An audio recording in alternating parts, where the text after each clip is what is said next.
I am Joyce K. Adams. I am your host of the Unleash Your Uniqueness show, where we come and share testimonies of overcoming and just walking into what God has called us forth to do.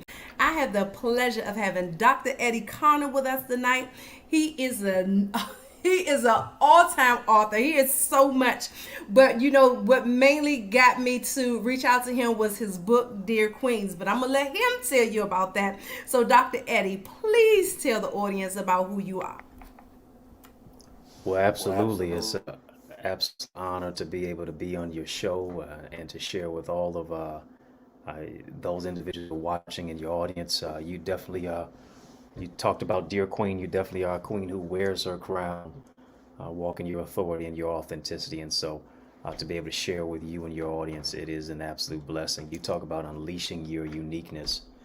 I really believe that your uniqueness, your greatness is found in your uniqueness. And I really want to impress upon the people who are even watching tonight. Listen, I need you to tag, tweet, tell, text somebody. Tell them that they need to get something here tonight, that they need to refill their cup so that you don't pour from an empty cup. 2022 marks 22 years of me being cancer free. To not look like what I've been through is a incredible testimony. I believe your test is testimony, your misery is ministry, your mess is a message, your stumbling block is a stepping stone. What God does, He uses your setback as a setup for your greatest comeback. I'm a living witness. He uses your tragedy as strategy. I'm sure I'm talking to somebody tonight who doesn't look like what they've been through. We had the movie The Color Purple on the screen playing tonight. I tell you, just like Sophia, all my life I had to fight. And to grow up in a household where my father wasn't there, raised by a single parent, strong praying mother who told me you got to go to Psalm 118 and 17, which says, "You shall not die, but live and declare the works of the Lord." To find the cancer in the midst of chemotherapy, in the midst of radiation, and in the midst of losing my hair, my self esteem, my will to live, when I wanted to throw in the towel, God threw it right back at me and said, "I'm not done yet. You still have purpose. As long as you have a pulse, you have a purpose." Cancer made me cry, but it didn't make me quit. And so to understand that God is a healer, He will flip the script and give you a strategy out of your tragedy is a beautiful blessing. I've since gone on to write, just released my 14th book this year, speaking in power all across the country. And, just allow God to flow through me as a vessel, as an instrument, as I roll up my sleeves and help other people move their life to the next level. Dr. George Fraser said, once you learn and earn, then you must return back to your community. And so that's what I do as much as I possibly can.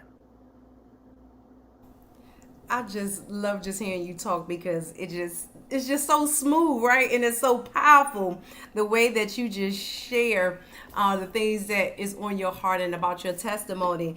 So please tell us what inspired you to become an author. You know, I never wanted to become an author at all. I had no desire to be an author whatsoever. I'm literally at Eastern Michigan University where I did my undergrad degree and literally had a dollar and a dream to my name in a dorm room. I get a phone call from my mama who said, "When you gonna write that book?" I said, "Who, what, when, where, and why?" She said, "You got to write this book. You've been procrastinating for years. Your story is not for you. It's to empower somebody through what you've been through. Somebody needs what you have." And it really dawned on me that somebody's waiting for who you are. Somebody's waiting for you to become who you are so they can become who they're supposed to be. I begrudgingly wrote the book. I said, I'm only going to write one. Dear Mama, in my Tupac voice, this is for you. And so as I was writing, though, I found out it was therapeutic. I was healing as I was writing. I had bitterness towards my father, who never visited me one day in the hospital as I'm fighting for my life. As I was healing, as I was writing, I was healing. I was overcoming many of the obstacles and the trauma, the intergenerational trauma, the psychological pain that in many cases I had pushed to the side. But it became an incredible blessing. I wrote my first book called Purposefully Prepared to Persevere, which I repurposed as Finding the Can in Cancer. And after you write your first book, everybody's wondering when the second one's coming. And so now I'm 14 books in, and I realize the greatest blessing sometimes comes from what you don't feel like doing. It's two pains in life, either the pain of discipline or the pain of consequence. It's going to be pain either way. Do I want the pain to move forward, or do I want the pain to stay stagnant and move into a place of regression? So it's the progression for me. You said Yeah. something right there, right? It's like that it's therapeutic when you write. And so many people, they don't like to write. A lot of men I know, it's like, no, I'm not going to write anything. I don't want to write my feelings down. But that's the true release. That is a real release. And sometimes I find myself get into that place. No, I don't want to write. I just want to hold on to this stuff. But it's like, no, you got to write. It's very important that you write. And okay, but I'm just excited about Dear Queen. Can you tell the people about Dear Queen? Without a doubt, say less. That's right. There you go. That's my motto right there. And then since you holding up part one, I got to hold up part two. Dear Queen Volume 2 just came out just a few months ago this year. Dear Queen, it really started off with, you talked about writing and guys, being negligent and kind of reticent to write because we think it's something that's effeminate. I used to write poetry to girls in school, and I was a real shy guy back then, and I'd slip the letter anonymously into a girl's locker. I just didn't have the gall to approach her at that time. And the word kind of got around that I was writing the love notes, and some of the fellas like, yo, bro, I need you to write one for this shorty over here for me, but you got to keep your name off of it though. I'll break you off some lunch money, or I'll get you some pizza and a chocolate milk on Friday in the cafeteria. And so I thought about it years later as I was writing books, and Dear Queen was wound up becoming my seventh book. And I said to myself, I said, if I can write a love letter to girls, why can't I write a book of love to women? To love yourself, to know your worth. And I define queen as quintessentially unique, empowering everyone naturally. I sincerely and wholeheartedly believe that real queens don't compete, they collaborate. Real queens aren't just focused on a man, they're focused on their purpose and plan. They understand that their royalty demands loyalty. They're too unique to compete. They're too rare to compare. As a result, they wear their crown and they build their queendom in the kingdom of God. And so really wanted just to write a book of love to our sisters. Malcolm X said the most neglected, unprotected, and disrespected woman on the planet is the black woman. And we can see that when oftentimes when us as brothers stand on the sidelines, you all as sisters stand on the front lines. Whether it's a Rosa Parks, whether it's a Betty Shabazz, whether it is a Shirley Chisholm, so many great queens like yourself throughout history, throughout antiquity, have provided an opportunity for us to do what we do. And so it's only right to show love back to you. Listen, there is so much in this book, right? And I got my highlighters and my pens, and it was one that you talked about, time is everything. And so in the time is everything, you got so many people saying they want to rush to get married, but they really don't know the true meaning of getting married. And so I like the fact that you said while you're waiting, it's no time for crying and quitting. It's your time to keep working. So you got many women, they just focus on, oh, I want to be married, I want to be married, I want to be married. So I even like in this book the gentleness, but I also love the conviction of telling women this is what you should be doing in your waiting. And so even the revelations in your situation, I mean, it is so much good stuff in this book that y'all, I sleep with this book. This is my second Bible, y'all. I'm telling you.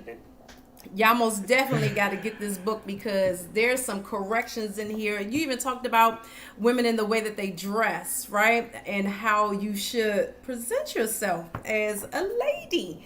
And I had to clap my hands I had to Wow. clap my hands because so many people, that was me. I'm guilty.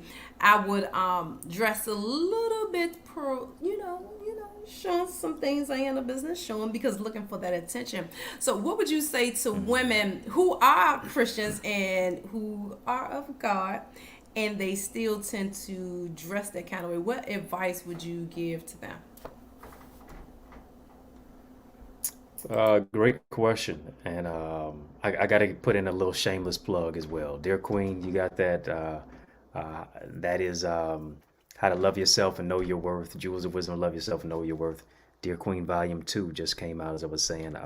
How to Wear Your Crown, Walk in Authority and Authenticity. They're both available on Amazon as an ebook, as a physical copy, as well as an audio book. So do yourself a favor. Treat yourself tonight. Get yourself the book Dear Queen, not just volume one, but get the second iteration as well. When you think about what you're talking about, I remember being in mentorship programs, and the fellows would always tell me, dress the way you want to be addressed. I think we're in a day and age that people have traded respect for attention. They've traded love for likes. And in many cases, oftentimes they don't really like who they see in the mirror, much less love themselves.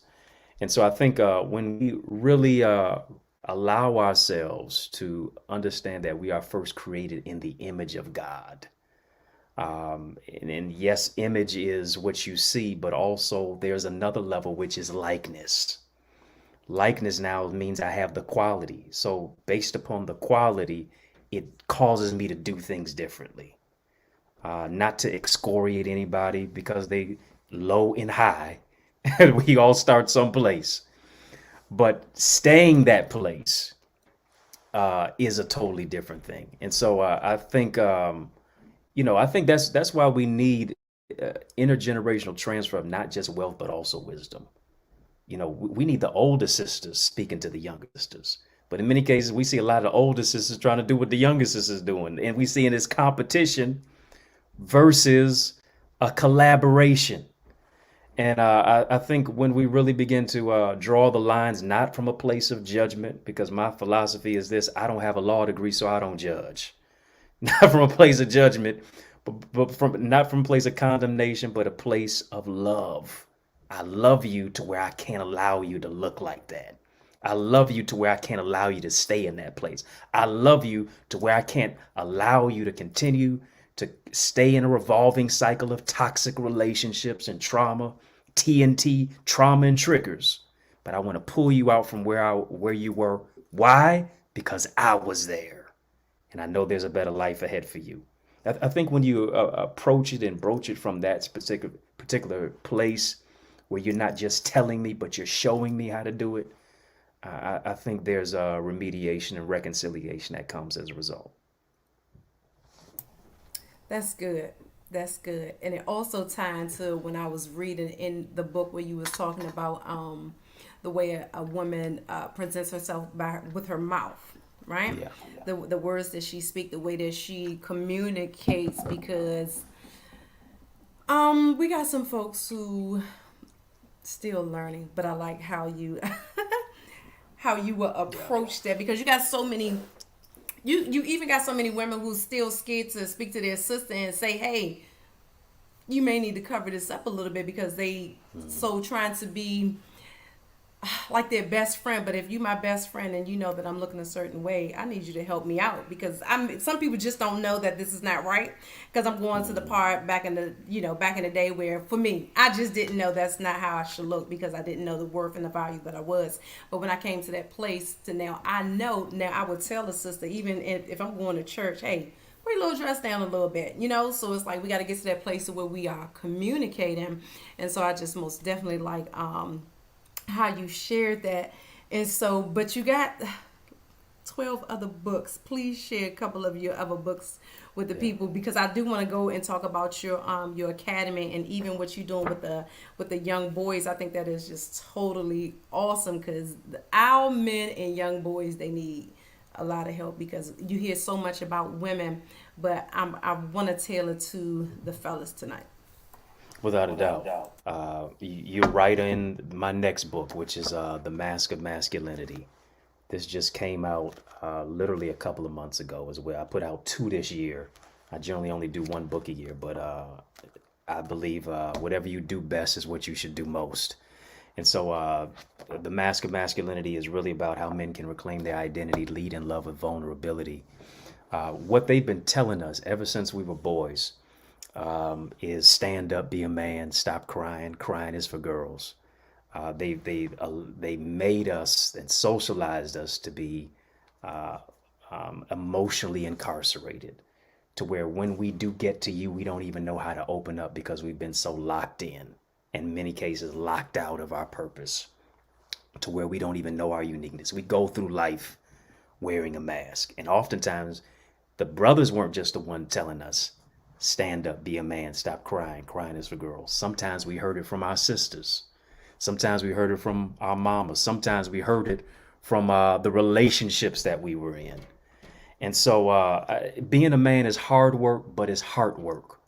I think the heart work is in healing from the intergenerational trauma, the psychological pain, the emotional incarceration, being real with yourself, being courageous enough to strip off the mask of the money, the mask of the muscles, the mask of the Mercedes, the mask of the societal perception, how you always have to try to be Superman when you're really Clark Kent, when you try to be Black Panther when you're really T'Challa, trying to act as if you're the Hulk when you're really David Banner.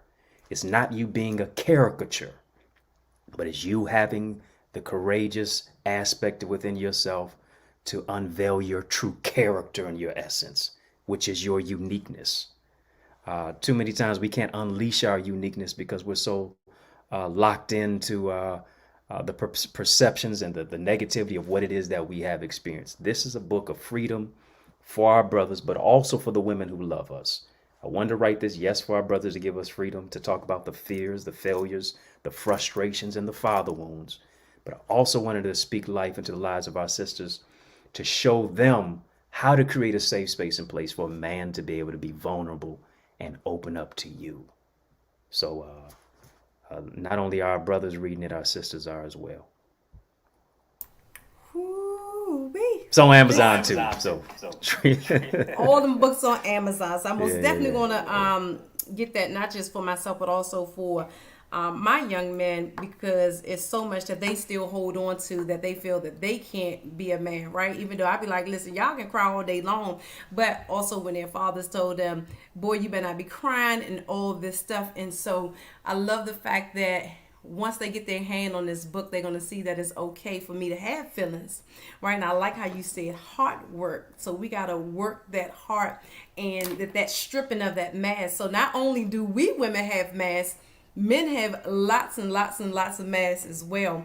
And so creating that safe space, and because number one, you got a lot of women who don't understand what a true man is, right? And so I believe in this book they'll be able to see what a man is and how not to constantly knock this man down because he has the emotions and he want to cry. Because you'll hear a lot of women say, oh, he's such a sissy and he's crying. No, he can cry. And so I love the fact that you shared that, because somebody needed to hear that. Because some wives are not being so pleasant to their husbands. I'm not going to call you out, but you know who you are. So just go repent and just tell your husband you love him, okay? And please tell us about your academy. Listen, y'all, I'm going to need y'all to get y'all little pens and piece of paper, because I know many of y'all going to want to join this academy, because I hear the Lord. Okay, you got me. I will be joining.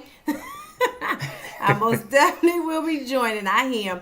And so please share about the academy.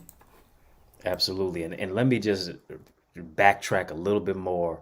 I just want to say a little bit more about, you talk about men and opening up and being vulnerable with their feelings. Oftentimes, the only muscle that men work is oftentimes, generally men are just working more so their muscles, not their mindset. When you, even as you mentioned the heart, only time we ever work our heart muscles when we're doing cardio, but not when we're involved in our character. And so we always hear Proverbs 31, who can find a virtuous woman, her price is far above rubies.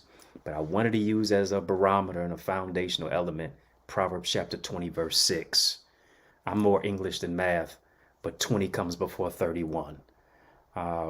20 verse 6, Proverbs 20 verse 6 says, who can find a faithful man? We're in a day and age in our generation, our culture, where brothers are looking for women to be virtuous, sisters are looking for men to be faithful. And we're both asking the question, who can find? And I think it is from that place, before we ever want women to be virtuous, us as men got to be faithful in our character, in our calling, in our commitment, and in our relationship to God before it can ever materialize in any other place. And so that mask of masculinity, if you really want to go deep, deep calleth on the deep, you got to go ahead and get the book. Once again, I'll show you the mask of masculinity right there. The academy, as you mentioned, we have an incredible academy right now that is open for all of your viewers and audience to become a part of it. All you got to do is go to theeaglesacademy.com. Theeaglesacademy.com. Why is it the Eagles? Simply because an eagle is different than any other bird. Whenever there's a storm, an eagle is so different and unique. It has a vision to where it can see 2.1 miles away. Its vision is uncanny. You need to be around eagles who are visionaries. Whenever there's a storm, chickens can't even fly high enough, so they don't even get involved in it. They run away from it. Pigeons fly away. Robins, any other form of a bird, flies away from the storm. But what eagles do, they sit in their nest and they get happy. Rather than flying around it, under it, over it, they fly into the storm. And what do? They use the storm to go higher. I don't know if for the person who I've been speaking to tonight, if you're in a storm at all, I don't know what the storm is. The storm could be sickness. The storm could be a divorce. The storm could be a heartbreak. A storm could be financial instability. All you got to do is begin to spread your wings like Isaiah 40 and 31. Mount up on wings as an eagle. You're going to run and not be weary. You're going to walk and not faint. We're teaching and showing you how to transform your stumbling block into a stepping stone. Eagles Academy is all about empowering you to soar into success and greater purpose. How to turn your purpose into profit. And we do that through a 4G model: God, goals, gifts, and greatness. We want to develop you spiritually with your goals, not just see your goal, but how to target your goal effectively with an action plan of how to materialize it. Also your gifts. Really to understand that you have to shift with your gift. Everybody is a red box and a gold bowl. The tragedy is to be gifted, but to never open the package. Then also your greatness. Your greatness is found in your uniqueness, as I said. Being able to be, dare to be different and distinct. And I'm telling you, as a result, this is a proven results type of academy where people are being empowered. They're building businesses. They're writing books. They're structuring and restructuring their life. They're finding restoration, relationships. We do it all through God, goals, gifts, greatness, but also faith, identity, relationships, speaker training. So much more that's in store. I need you to go right now. The revolution not only be televised, it'll be digitized. Go to theeaglesacademy.com, www.theeaglesacademy.com. Register and join us for our sessions. Listen, they offering a whole lot. And I was telling Dr. Eddie when we was talking behind the scene that what I seen today was 3 eagles. So I know this is God ordained for many of us to join this academy to get that teaching. And when he says speakers teaching, a lot of people that I know that is watching need to join so that they can just open up and, no longer do they have to walk in that shyness, that they can truly come forth. And I love it. God, goals, gifts, and greatness. All amazing. That's 4 G's, y'all. Y'all know I'm prophetic when it comes to the 4G. 4G is more than just what the frequency on your cell phone.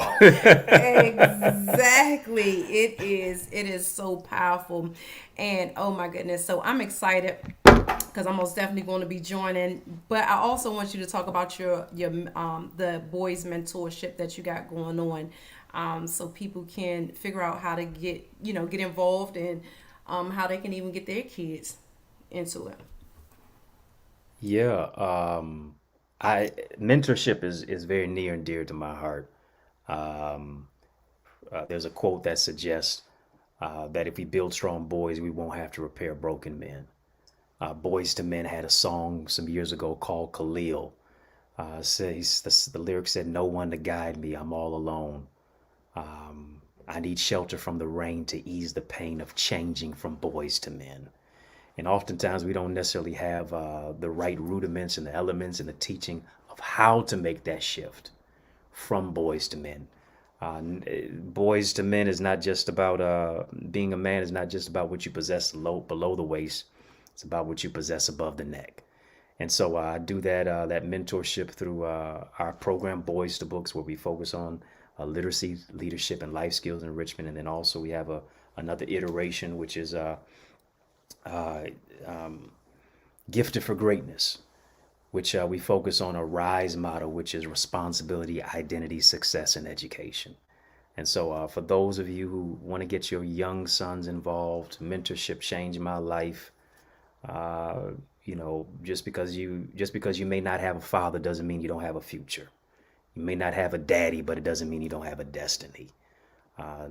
Being someone who could have given up. My mother didn't just pray for me, she put me around other men of integrity and exposed me to positive brothers who were really about that life and who understood how to transform negative into the positive. So all you got to do is just go to dreddieacademy.com/GFG to become a part of that. I absolutely love it. You got so much going on. I absolutely love all the work that the Lord is doing through you to help many, many people. This has really been a blessing to me. And I'm telling you, y'all, I'm going to need y'all to go pick up this book. As he said, pick up volume 2. I have not read volume 2 yet because I'm still babysitting volume 1 because it's just so much. It's just so much and it's really dear to my heart. And just all that you got going on. It's just amazing. And you a pastor or you just a teacher of the word? Um, I'm a little bit of both. I was gonna say one thing. I'm just looking at the website that's scanning. I'm looking at the lower thirds. I'm a media guy. It is actually The theeaglesacademy.com. So Eagles, just want okay. to make sure that people know that theeaglesacademy.com. I don't want you to miss your blessing. I don't want when you go to the website it says the number 404. I want you to be one of them 3+ Eagles that Prophetess Adams talked about tonight. Yes, you can put all them titles on me, but I do all of that. That's definitely deep and entrenched inside of me. I gotta speak at the church this coming Sunday for men's day. But yeah, I'm always on the platform or in the pulpit. I'm all about empowerment, and some people may say I'm a spoken word artist. I try to put it all together because like an eagle, you can't put them in a box. So I'm gonna spread my wings, and I'm not gonna allow anybody to clip my wings or break them. You So are yeah, for sure a yeah. poet. Boy, then you know it. One day, listen, you bound to see me on a Monday at a corporate event, and then on a Sunday at a church event. So I'm gonna have some flexibility and some versatility. I absolutely love it. I mean, even when you in the corporate setting, I'm still seeing you as this smooth poet type of guy, right? It's just like it's just a rhythm that just come out of your mouth, and it's just so unique and it's different, and people receive it the way that you bringing it forth. And so, oh my goodness, this is awesome. I love the many gifts and talents. So my one question to you is, what do you do in your downtime? What do you do just for Dr. Eddie? Without matter of fact, without Dr. Eddie, what do you do for Eddie? That you all up in my business now. Listen, I got to get better with that because I am a workaholic for show, and I gotta start putting me on my schedule. That one of my outside of the sanctuary, my sanctuary is the gym. So I make a very a habitual practice of going to the gym every day. As much as I am working my muscles and stuff like that and cardio, it is therapeutic for me because it is a good stress reliever. Um, but I mean, you know, I definitely work a lot. I am I am a guy who's gonna roll up his sleeves all the way. So I'm really trying to practice better self care. Take time to just relax, relate, release, because you cannot pour from an empty cup. So I'm learning that. Okay, so you planning a vacation before this year's out? I'm just hearing what I hear in my spirit, right? I think he may need just a vacation, just to take a day. That's good. I need to. You prophesied now. I need to do that. When I travel, I find time a little bit to vacation. When I'm not speaking or whatever. But generally, I'm not on vacation. I'm on vocation. So I got to get better with that. And even as you say, you try to take a little vacay, but no, you don't. Yeah, you're You right. may go sit down, get something to eat. That's not vacay. But yeah, put that on your calendar. I just Yeah. have to speak with that. I'm here. Put it on your calendar because you most definitely got to have that some time for you. Yes, you enjoy doing ministry, and I get it. We enjoy going and encouraging other people, but it's time for you to really just enjoy just one thing, right? Even if you just take that one time of a year. If you want to take just one day, go ahead and take your one day just to enjoy, really enjoy the lights, the cameras, take selfies, do what you do, right? Um just take some I, time I, I for don't think you. I'm not that photogenic, so I ain't gonna take too many. But You ain't got to I'm a sham, I'm a just like I'm a snap the scenery. well, I want you to snap something. I want you to snap something and say, listen, y'all, I'm on vacation. Do not ring my phone, right? If it's not an emergency, don't ring my phone. But I hope that you really take some time out for you because you do so much and the Lord, He always pouring back into you, but let Him pour that life, the life, because we will go, go, go, go, go, go, go, go. And so now it's your turn just to take some time and just allow him to embrace you, right? Because we can do so much work, but we truly missing out on that embracing part with the Father. So I need you to get some of that because you are so humble. You can be so serious, but you have that. I just want to see everybody win. I just want to see everybody conquer. I don't want them to have no sadness, and I get it, but there's a joy that's inside of you bursting that's going to come forth. So I'm excited for what the Lord is about to do in your life as you really sit down and take time so that He can speak to you about you. Not saying that you don't, but I just need you to just sit down just a little bit more and allow Him to pour His love all into you because there's such greatness in you. I'm just in awe. Only thing I see upon your life is greatness, greatness, greatness, greatness. You are great. He has made your name great. And it just brings me joy just to see that by you opening your mouth and pouring into to the young boys, and most definitely speaking to the young boys, you showing these boys how to be men, which this new generation, which is needed. So many men in your community and the young boys, they respect you more than they respect other people because you can understand where they coming from. You have that way of talking to them. You have that way of even breaking the silence within them to let them know that it's okay for them to be who they are, but there's also time for corrections. And so I just thank God for your life. I ain't come on here to say all that. I just got to be obedient, right? And so I came to pour it, but you pouring into me. I receive it. I receive it. sometimes that's how it be, right? Because Yeah. that's me, always pouring, and then here go God, here send somebody. I'm like, Jesus, I didn't, no. But anyway, but it is this is your time. This is really your time to take time for you. Take time for you because there's many things and many other doors that are about to open, and you got to have that rest. You got to have that rest in God. Not saying that you just sit back and do absolutely nothing, but just kick back. Just kick back and enjoy the trees. Yes, you work out, that's part of you relieving your stress, but just go for a walk and just enjoy nature. Really just sit back and listen to the trees, listen to the birds, and just allow him to speak through that atmosphere. And you're going to come back and be like, whoa, there's a message that you're going to receive that you that you're not expecting to receive, and it's going to blow your mind. So be ready for it when you go on that walk. So I'm excited. So please share with the audience just one nugget. What would you leave with them?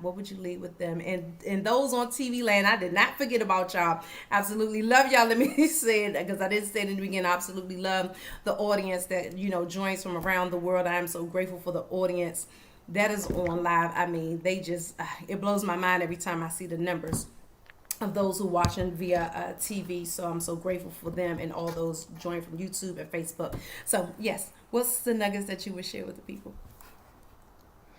Well, I definitely have to say thank you for the opportunity to share with your people, and of course your incredible platform, but also for you to flip the script on me and to pour into me. So I definitely appreciate it, and we're all the more better, and we're all more blessed simply because you're in our space and our sphere of influence. And so you definitely have a voice of choice. And so we're just declaring and decreeing that God will continue to accelerate you and your platform too. If I think about it, as I was sharing even tonight, that about my ordeal with cancer, many people don't know that years ago a guy walked up to me. He didn't say hello. He didn't say what up though. He said, "I thought you died." And when he said that, I felt a heat rush through my body. My fist balled up. I can go on record, if I can keep it 100 tonight, I was getting ready to have a Will Smith, Chris Rock moment. But by the grace of God, I held my peace. And I told him, as you can see, I'm not where you left me. I just want to let somebody know tonight that God is raising you up to where you're going to look unrecognizable to people who gave up on you. You're going to look unrecognizable to people who left you for dead. You're not in that sickness anymore. I'm not where you left me in that heartbreak. I'm not where you left me in that divorce. I'm not where you left me in that bankruptcy. You can't put a period where God placed a comma. And you'll be able to tell them, as you can see, I didn't die, I multiplied. Whatever you do tonight, I encourage you, multiply your gifts, multiply your purpose, multiply your ministry, multiply that business. A job is what you're paid for. Your calling is what you're made for. Other day I was looking for my glasses. I didn't realize they were on my face. I was looking for my phone. It was on my ear. I got to pray for me. I was looking for my watch. It was on my wrist. So many times we're looking for what we already have. You looking for love, is already within you. You're looking for your gift, it's already on the inside. You got to do something with it. Multiply that gift and multiply that purpose. And when the same people who try to excoriate you will come back and ask you for advice, when the people who left you for dead will now be wondering, how is it that you made it? You'll be able to tell them 2 words, just like DJ Khaled. You'll be able to tell them, God did. That's my story, and I'm sticking to it. Ooh, listen, I just got to leave the period right there. There's nothing else to be. There's nothing else to be said. I'm just like, woo. Listen, where they left you for dead. Multiply. Listen, I just got to put a dot. There's nothing else I need to say. But yeah, you need to get your rest, right? Because your glasses and all that stuff, right?